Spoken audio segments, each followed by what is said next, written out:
Hello students. तो आज के लेक्चर के अंदर हम देखने वाले हैं सेल स्क्रिप्ट। ठीक है, तो सेल स्क्रिप्ट एग्जैक्टली क्या होती है।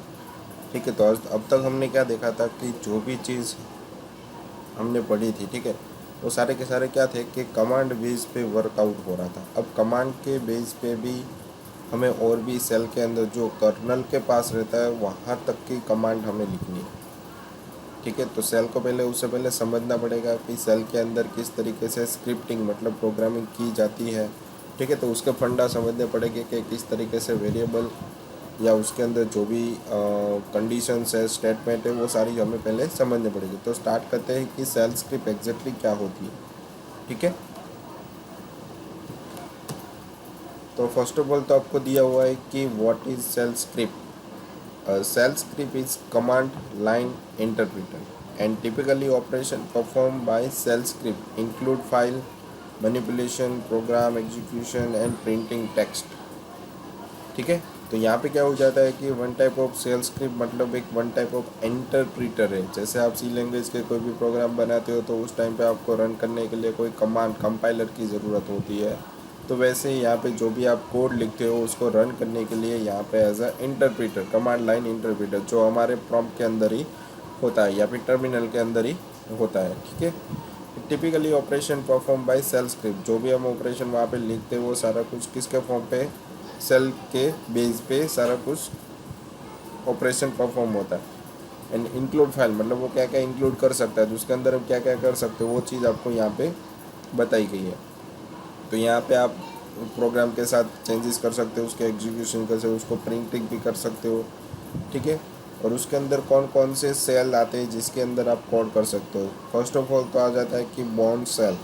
ठीक है, जो हमारा टर्मिनल है उसके अंदर बाय डिफ़ॉल्ट ये बॉन्ड सेल ही होता है। फिर एक सी सेल जिसकी मदद से आप सी के अंदर जैसे आप टर्बो ओपन करते हो तो वन टाइप ऑफ एक सेल ही हो जाता है जो कमांड ही आपको प्रोवाइड करवाता है। फिर एक ही कॉन सेल, फिर GNU बॉर्न अगेन सेल मतलब इसको इंटरफेस के अंदर अलग से इंस्टॉल कर दो और आपकी जो UI होगी वहाँ पे वो परफॉर्म करेगा। मतलब उसके अलावा आप कहीं पर भी लिख सकते हो कोडिंग, जैसे आप एडिटर होते हैं तो एडिटर के अंदर लिखते हो तो सारा कुछ कहाँ पे रन होता है या फिर इंटरप्रीटर होता है, वो सारा कुछ JNU की मदद से होता है। ठीक है, कौन थोड़ा अलग होता है कि कर्नल की मदद से। सी होता है आपका वन टाइप ऑफ कि आप जिस तरीके से सी की टर्बो की प्रोग्रामिंग करते हैं तो उसको अलग से कोई एडिटर के अंदर रन करवाना है तो उसके लिए सी सेल का यूज़ किया जाता है। ठीक है, फिर वही चीज़ आपको यहाँ पे दी गई है कि जो भी आपने कमांड लाइन इंटरप्रेटर के अंदर पढ़ा था टिपिकली परफॉर्म, तो इसके अंदर ये 4 तरीके पर हमारे जो लिनक्स होता है उसके अंदर ये बॉन्ड सेल की यूज़ होती है। ठीक है, आगे बढ़ते हैं कि एक्सटेंडेड सेल। एक्सटेंडेड मतलब क्या हो जाता है कि वन टाइप ऑफ आपके जो सेल है उसके अंदर आप नया कुछ क्या डाल सकते हो अपने तरीके से। ठीक है, तो उसे यहाँ पे बोला जाता है एक्सटेंडेड सेल मतलब आप सेल जो भी उसकी स्क्रिप्टिंग लैंग्वेज थी उसके अंदर आप खुद की भी एक सेल स्क्रिप्ट डाल सकते हो। ठीक है, आप खुद की भी कोडिंग वहाँ पे ऐड कर सकते हो। ठीक है, तो वो भी वही चीज़ यहाँ पे दी गई है कि shell script have a several required construct that tells the cell environment what to do and when to do it। ठीक है, तो यहाँ पे क्या होता है कि सेल स्क्रिप्ट के अंदर भी बहुत सारे तरीके के कंस्ट्रक्टर दिए गए हैं जिसकी मदद से आप क्या कर सकते हो कि जो भी आप लिखते हो सेल के अंदर वो सारा परफॉर्म होता है उसके जो सेल एनवायरनमेंट होता है वहाँ पे, और क्या करना है और उसके साथ कब करना है, तो सारी इन्फॉर्मेशन यहाँ से आप कोडिंग के थ्रू दे सकते हो, स्क्रिप्ट के थ्रू। Of course most script are more complex than the above one. ठीक है, तो ऊपर के अलावा बहुत सारी स्क्रिप्ट होती है जो अलग बहुत ही कॉम्प्लेक्स होती है सीखने के लिए। The shell is after all the real programming language complete with variable control structure and so forth. जैसे हम प्रोग्रामिंग लैंग्वेज के अंदर यूज़ करते हैं वेरिएबल उसके कंट्रोल स्ट्रक्चर, वैसे यहाँ पर भी आप यूज़ कर सकते हो पर उसकी अलग से बहुत सारी स्क्रिप्ट दी हुई है पहले से जिसकी मदद से आप उस कंट्रोल स्ट्रक्चर या वेरिएबल को यूज़ कर सकते हो। No matter how complicated a script gets, it is still just a list of command executed sequentially. तो यहाँ पे क्या होता है कि आपकी स्क्रिप्ट है कितनी भी कॉम्प्लिकेटेड हो, जस्ट क्या करेगा आपने जो भी कमांड परफॉर्म किया है या फिर स्क्रिप्ट लिखी है उसके हिसाब से वो सारा कुछ line to line sequentially run करेगा। The following script use the read command. यहाँ पे जो आपको एक कमांड साइड में दी हुई है, ठीक है, कमांड स्क्रिप्ट दी है उसके अंदर क्या हो रहा है कि जो भी आपने लिखा है वो जस्ट रीड आउट कर रहा है, ठीक है। Which take the input from the keyboard, जो इनपुट कीबोर्ड के फॉर्म में लेगा, and assign it as the value of the variable person, and finally print it to STD output, मतलब एसटीडी आउटपुट के अंदर वो प्रिंट कर देगा। मतलब जो भी आपके पास इनपुट लेगा वो वन टाइप ऑफ एक असाइनमेंट और उसके वेरिएबल के अंदर स्टोर करेगा और उसको वो आउटपुट के अंदर प्रिंट कर देगा। तो उसके लिए यहाँ पे साइड में आपको दिया गया है, देखो। तो ये क्या होता है कि इसकी एक बिन के अंदर हमें सेल के अंदर कोडिंग करनी है, तो उसका जो ऑथर वो सारी कुछ यहाँ पे इंफॉर्मेशन हमें दी हुई है, ठीक है। तो हमारा टर्मिनल वन टाइप ऑफ बॉन्ड सेल है, तो इसकी मदद से हमें किसी भी तरीके की कोई इन्फॉर्मेशन वहाँ पे डालने की ज़रूरत नहीं है, या फिर कोई प्री प्रोसेसर भी अटैच करवाने की ज़रूरत नहीं है। डायरेक्टली आप इस तरीके से कोड लिखना चालू करोगे तो भी आपका कोड है परफॉर्म करेगा परफेक्टली, ठीक है। तो उसके लिए आप किस तरीके से लिख सकते हो, तो उसको मैं प्रैक्टिकली भी आपको यहाँ पे बता रहा हूँ, ठीक है। तो ये हमारा वन टाइप ऑफ टर्मिनल हो गया। इस टर्मिनल के अंदर जाएंगे हम, और यहाँ पे मैंने पासवर्ड डाल दिया। पासवर्ड के अंदर ये बंद करके मैं वापस चालू करता हूँ ताकि और ज़्यादा अच्छे से समझ में आ जाए आपको टर्मिनल, ठीक है। अब देखो यहाँ पे मैं क्या कर रहा हूँ कि इको, और यहाँ पे मैं लिख रहा हूँ टेस्ट। तो कुछ भी आपको प्रिंट करने के लिए, आई थिंक इको तो सबको पता ही होगा, इससे पहले कमांड के अंदर ये आ चुका है, ठीक है। तो जस्ट प्रिंट किया। अब मुझे वेरिएबल बनाना, तो उसके लिए क्या करना पड़ेगा कि डॉलर तो ऑलरेडी है, तो मैं यहाँ पे लिख देता हूँ पर्सन और उसका नाम इक्वल टू करके मुझे डबल कोट के अंदर लिखना पड़ेगा कि विजय, ठीक है। इस तरीके से मैंने लिख दिया। अब मैं क्या करूँगा, इको डॉलर पी कैपिटल है तो यहाँ पे पी कैपिटल मुझे देना पड़ेगा पर्सन। जैसे एंटर दूंगा तो उसके अंदर जो वेरिएबल स्टोर हुआ है वो मुझे प्रिंट करके यहाँ पे दे देगा, ठीक है। तो इस तरीके से हम वेरिएबल यहाँ पर क्रिएट कर सकते हैं, जैसे मैंने अभी तो यहाँ पे ऊपर की जो लाइब्रेरी फाइल है वो आपको लिखने की ज़रूरत नहीं है, ठीक है। आई होप आपको समझ में आ रहा होगा कि इस तरीके से हमने इसको अप्लाई किया हुआ है, ठीक है। तो आगे बढ़ते हैं। ये होती है आपकी एक्सटेंडेड सेल स्क्रिप्ट, मतलब आप कुछ भी सेल के अंदर, एनवायरनमेंट के अंदर यहीं से ही कमांड के थ्रू इंसर्ट कर सकते हो, ठीक है। तो आगे बढ़ते हैं कि सेल स्क्रिप्ट एग्जैक्टली क्या होती है, वो किस तरीके से वर्कआउट करती है, तो उसके बारे में बताया गया है।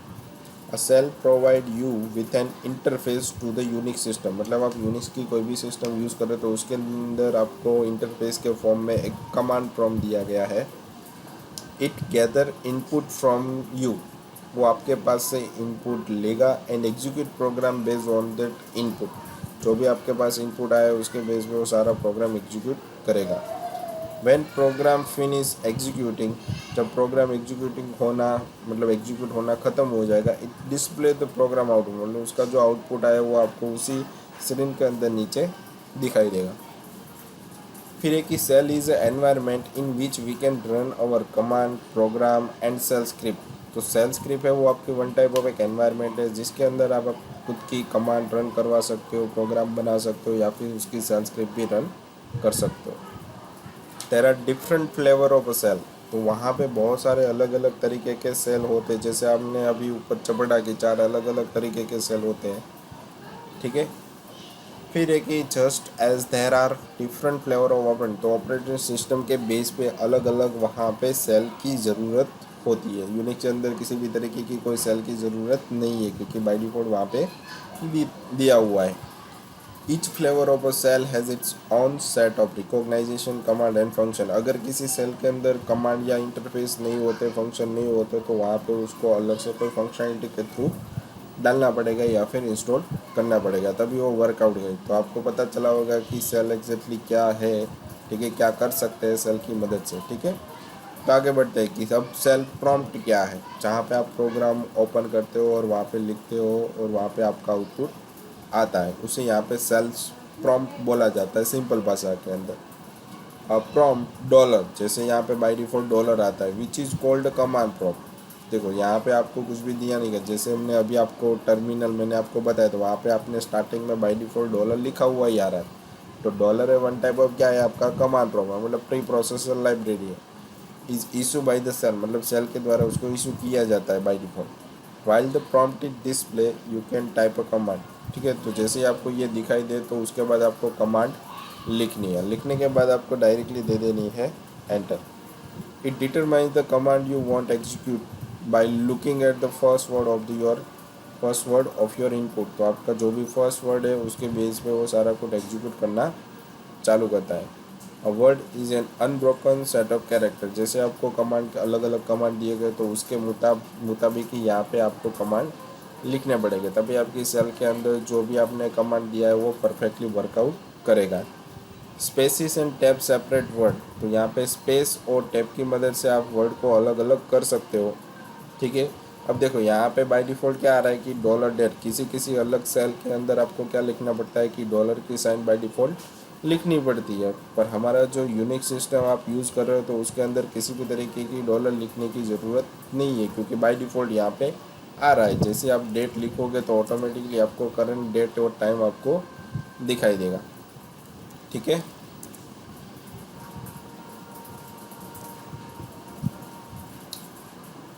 तो इस तरीके से सेल प्रॉम्प्ट की एक्सप्लेनेशन मैंने आपको दी।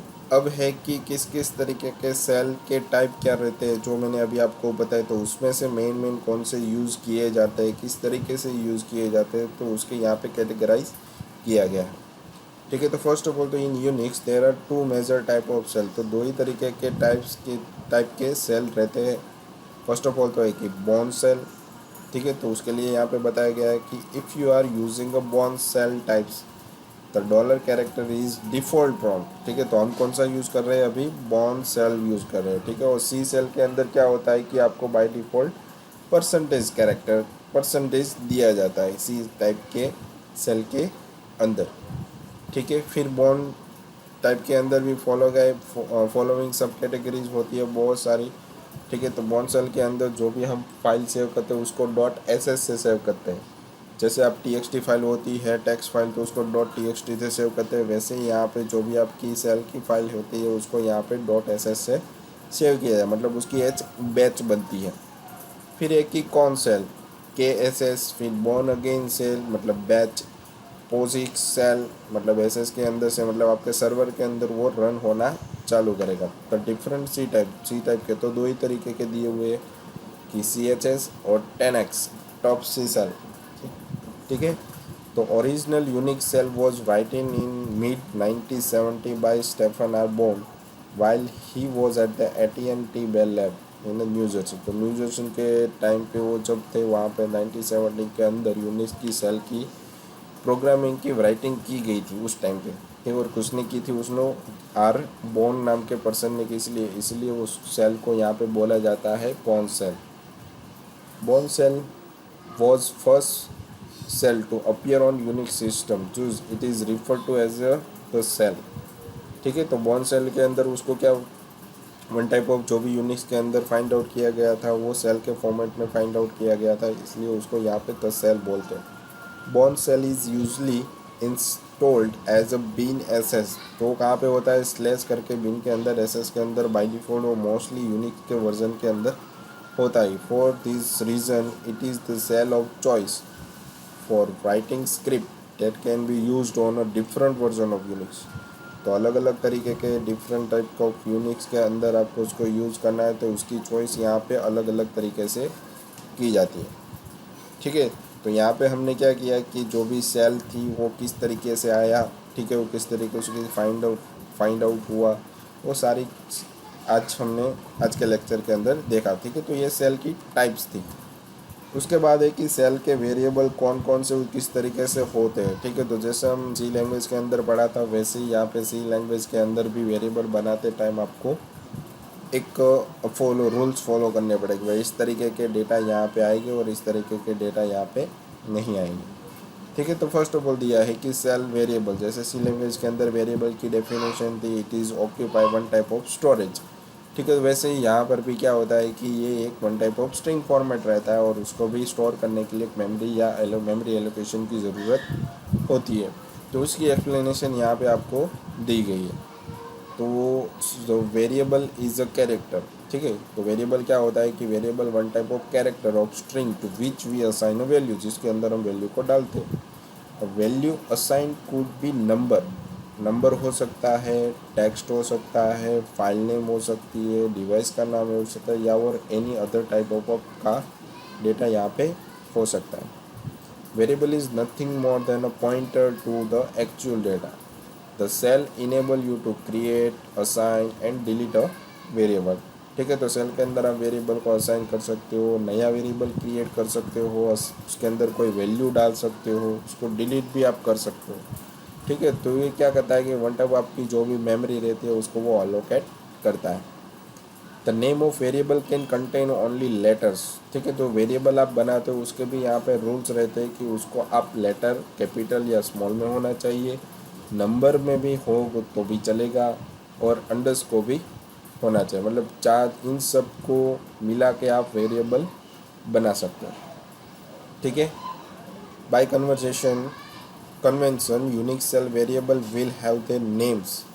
ठीक है। तो यूनिक सेल के अंदर वेरिएबल के भी खुद के भी एक नाम होते हैं, उसको ऑलवेज अपर केस के अंदर लिखा जाता है। तो फॉलोइंग एग्जांपल वैलिड वेरिएबल, जैसे आपको रूल्स में बता रहा हूँ कि इतने तरीके के वेरिएबल यहाँ पे वैलिड है। ठीक है। तो अंडरस्कोर अली ऐसे लिखोगे तो भी चलेगा, टोकन अंडरस्कोर ए लिखोगा तो भी चलेगा, वेयर अंडरस्कोर वन लिखोगे चलेगा, वेयर अंडरस्कोर टू लिखोगे चलेगा। तो यहाँ पे following are the example of invalid variable. तो स्टार्टिंग में डिजिट नहीं होना चाहिए, स्टार्टिंग में कोई स्पेशल कैरेक्टर नहीं होना चाहिए, बीच में आइफन नहीं होना चाहिए, और स्पेशल कैरेक्टर भी नहीं होना चाहिए। इस तरीके से आप वेरिएबल यहाँ पे बना सकते हो, नहीं बना सकते। ठीक है। तो यहाँ पे आपको वेरिएबल वैलिड कौन कौन से होते हैं, तो अंडरस्कोर स्टार्टिंग में चलेगा और उसके अंदर कोई भी स्पेशल कैरेक्टर या स्पेस नहीं होनी चाहिए, वो सारे वेरिएबल वैलिड है। पर यहाँ पे जितने भी आपको दिए वो वैलिड नहीं है, क्योंकि किसी के अंदर स्टार्टिंग नंबर से हो रहा है, किसी के अंदर स्पेशल कैरेक्टर दिया हुआ है। ठीक है। तो इस तरीके से वेरिएबल सेल के अंदर आप नहीं बना सकते। ठीक है। तो वेरिएबल किस तरीके से बना सकते हो उसको यहाँ पे वन टाइप ऑफ डिफाइन किया गया है, जो मैंने अभी आपको जस्ट प्रैक्टिकल करके भी बताया था। ठीक है। तो वो यहाँ पे देख लो ताकि आपको अच्छे से समझ में आए कि किस तरीके से सेल के अंदर आप कोडिंग कर सकते हो। ठीक है।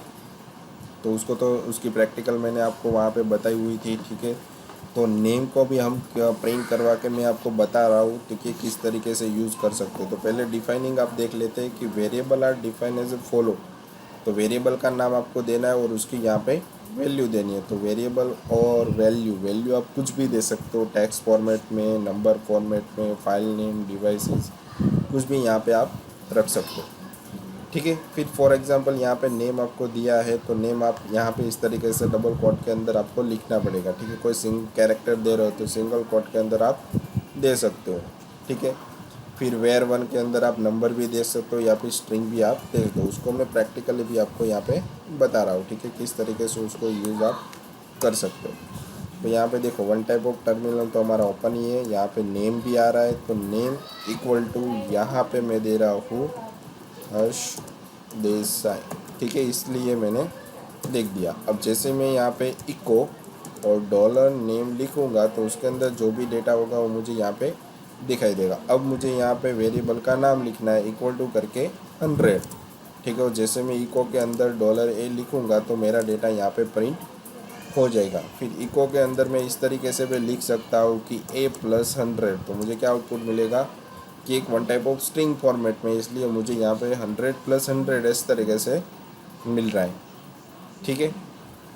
तो इस तरीके से वेरिएबल आप बना सकते हो। जैसे जैसे हम आगे पढ़ेंगे तो उसके अंदर आप किस तरीके से उसको इम्प्लीमेंट करोगे तो वो भी मैं यहाँ पे बताऊँगा। ठीक है। फिर आगे बढ़ेंगे कि वेरिएबल के कितने टाइप्स है। ठीक है। तो यहाँ पे आपको बताया गया है कि variable defining a variable there are 3 types.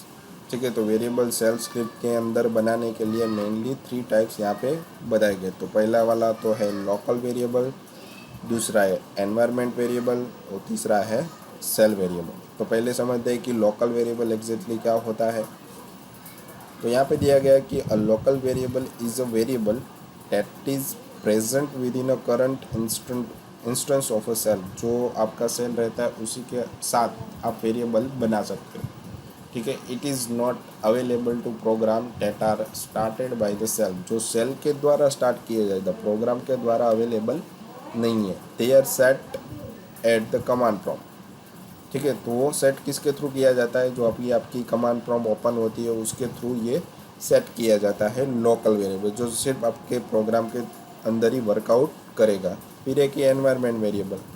Environment variable is available to any child process of the shell, मतलब किसी भी तरीके की चाइल्ड प्रोसेस को रन करने के लिए एनवायरनमेंट वेरिएबल दिया जाता है। Some program need environment variable in order to function correctly. Usually, a shell script define only those environment variable that are needed by the program that it's run, जिसके अंदर आप किसी भी तरीके की प्रोग्रामिंग या वेरिएबल को रन करवा सकते हो, उस तरीके की आप वहाँ पे सेल की कोडिंग कर सकते हो। ठीक है, और एनवायरनमेंट भी वहाँ पे इस तरीके से सेट करोगे कि आपका कोई भी कहीं पर भी आप प्रोग्राम सेव करोगे तो उसको आप रन कर सकते हो। फिर है कि cell variable. A cell variable is a special variable that is set by the cell। तो सेल वेरिएबल जो भी हमने अभी यूज़ किया, जस्ट मैंने प्रैक्टिकल आपको जो बताई, ठीक है, उसे सेल वेरिएबल बोला जाए, जो बहुत ही special variable that is set by the shell, जो सेल के द्वारा सेट किया जाता है। तो हमारे यहाँ हमारा जो भी हमने टर्मिनल यूज़ किया वो कौन सा था, हमारा बॉर्न सेल था। ठीक है, तो बॉर्न सेल के अंदर जो भी वेरिएबल सेट होते हैं वो सेल के द्वारा होते हैं। And is required by a shell, जो सेल के द्वारा रिक्वायर्ड होता है पहले से ही, in order to function correctly, जो भी आप फंक्शन कॉल करवाते हैं उसके थ्रू। Some of these variable are environment variable whereas other are local variable. तो इसके अंदर जो भी वेरिएबल आप बनाते हो उसे एनवायरनमेंट वेरिएबल भी बोल सकते हो। होते हैं कोई कोई वेरिएबल एनवायरनमेंट वेरिएबल होते हैं, जैसे इको आपने फंक्शन यूज़ किया तो उसके अंदर आपने वेरिएबल को प्रिंट करवा दिया। ठीक है, तो वो आपके एनवायरनमेंट वेरिएबल के साथ हमने प्रोग्राम को भी यूज़ किया। ठीक है, तो इतने 3 तरीके के यहाँ पे हमने वेरिएबल के टाइप देखे। ठीक है, तो हमने आज के लेक्चर के अंदर देखा कि भाई सेल स्क्रिप्ट एग्जैक्टली क्या होती है, किस किस तरीके की होती है, कितने तरीके की होती है, क्या क्या ज़रूरत होती है, किस तरीके से आप वहाँ पे रीड करवा सकते हैं डेटा को। सेल स्क्रिप्ट क्या आपने पढ़ा, उसके अंदर कौन कौन सी ओएस के अंदर होती है सारी चीज़ें, किसे कमांड प्रॉम्प्ट बोला जाता है। ठीक है, और उसके दोनों तरीके के टाइप, कौन से ज़्यादा यूज़ होने वाले और कौन से कम यूज़ होने वाले हैं। फिर वेरिएबल किस तरीके से सेल के अंदर बनाते हैं और उसके कितने टाइप है। ठीक है, इतना हमने आज के लेक्चर के अंदर देखा। तो जैसे ही हमारा लेक्चर ख़त्म हो रहा है तो लेक्चर के रिगार्डिंग यहाँ पे आपको 3 क्वेश्चन दिए गए जो आपको सबमिट करवाने रहेंगे आपकी RNWIT एप्लीकेशन के अंदर। ठीक है, तो आज के लेक्चर के लिए इतना ही था। Thank you.